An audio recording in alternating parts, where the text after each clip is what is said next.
Okay, now I'm going to show with an actual piece of fabric that is something that I'm quilting, and just using down the line kind of stitching, not wanting to start over and stop and all of that kind of stuff. So I'm going to use the pivot technique. And for this one, I'm actually going to use this line right here and go about 1/8 of an inch down from the seam that I have on my project, just to make it look really nice. So I'll go down all the way.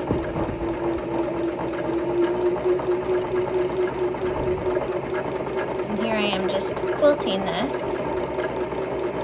But then once I get down to the end of where my batting is, I feel that and I want to be able to just pivot it. So my needle is a little bit up, so I'm just gonna put it back down, pivot, and see how that thread corrected itself?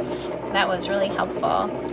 And then I'm gonna go down to the next edge, just there. That looks about 1/8 of an inch, but I'll double check.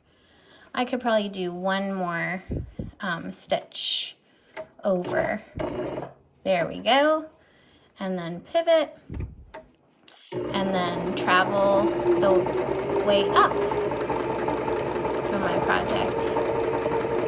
So this is really helpful because I'm not dealing with all of the different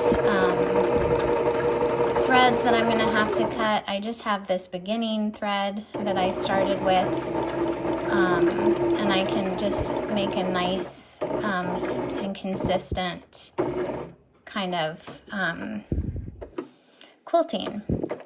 And if it's really long on one side, then I can even pivot it like that.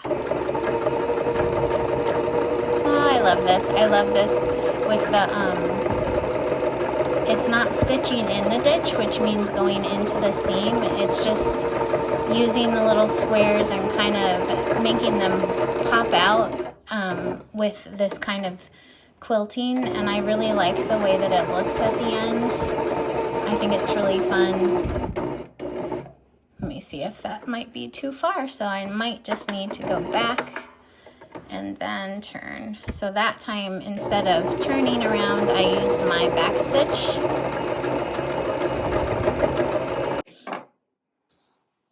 And then look, I have these nice quilted seams, which I'm going to keep on going to finish this quilting, but it's such a fun way and a little bit easier than having to start over each time.